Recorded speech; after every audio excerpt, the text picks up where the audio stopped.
Quais ações os governos estão implementando para propiciar maior transparência da gestão dos recursos públicos? O que o governo federal, o que os governadores nos estados, os prefeitos nos municípios estão fazendo para informar a população, deixar a sociedade mais a par dos gastos públicos? Bom, a gente traz aqui o exemplo da Controladoria Geral da União, que diz o seguinte: a CGU lança página na internet com ações do governo federal no combate ao coronavírus. O objetivo é promover a transparência das medidas urgentes que estão sendo adotadas por órgãos e instituições públicas.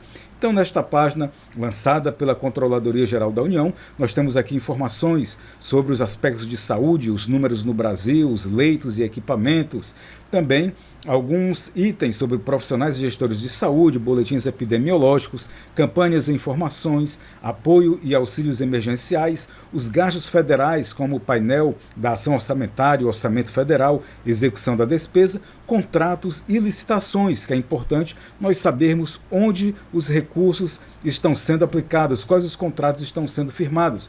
Por exemplo, aqui no site do Ministério da Saúde, onde as aquisições estão sendo feitas por dispensa de licitação, nós temos aqui todos os contratos que são firmados, o nome da empresa, e aqui a gente vai conseguir ver qual é o objeto e os valores, e também o prazo de duração de cada um desses contratos.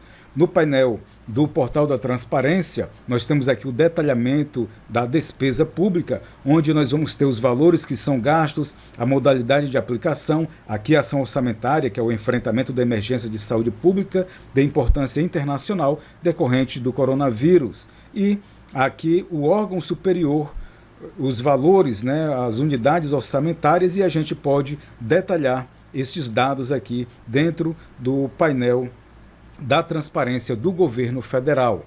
Nós temos ainda um painel do Ministério da Saúde, onde nós temos aqui o mapa dos insumos estratégicos em cada um dos estados, como, por exemplo, os kits rápidos, a quantidade que foi distribuída em todo o Brasil. E ainda aqui o gráfico dos insumos, as vacinas, máscaras cirúrgicas, avental, álcool etílico, enfim, todos os insumos necessários distribuídos pelo Ministério da Saúde.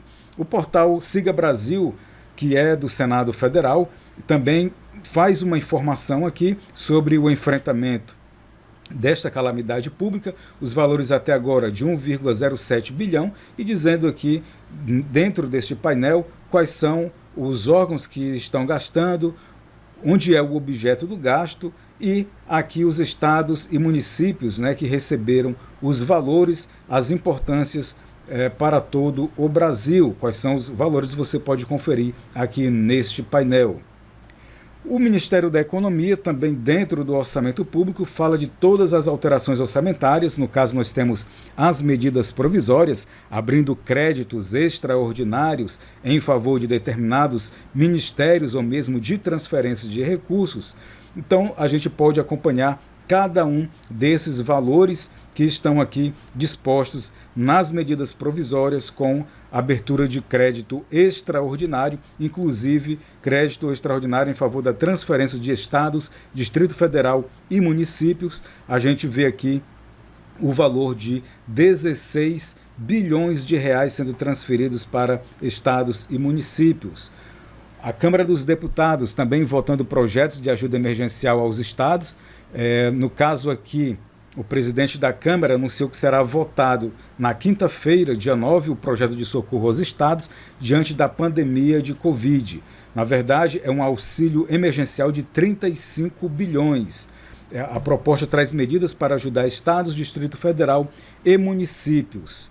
O texto é uma versão enxuta do chamado Plano Mansueto de ajuda fiscal aos estados, que será analisada em outro momento. Maia avaliou que a crise do coronavírus prejudicou o debate do Plano Mansueto e decidiu focar apenas em medidas emergenciais com menor impacto no longo prazo.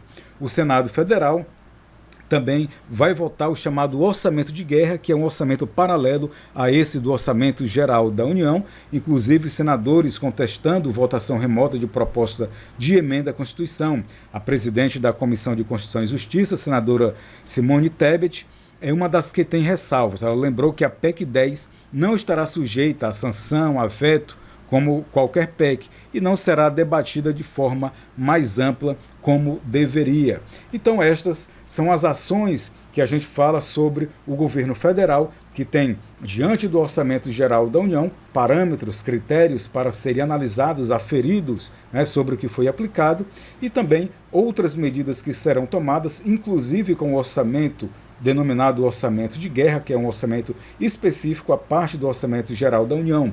Mas e aí, os estados e municípios, o que estão fazendo? Será que seu estado, seu município já adequou a tecnologia de informação para propiciar maior informação dos gastos públicos? Bom, aqui abaixo eu vou deixar o link para você acessar essas páginas da CGU, do Ministério da Economia, falando de orçamento público, da Câmara e Senado Federal, e também um link específico para o nosso site, onde nós escrevemos sobre este Orçamento Geral de Calamidade Pública. Obrigado pela atenção e até a próxima.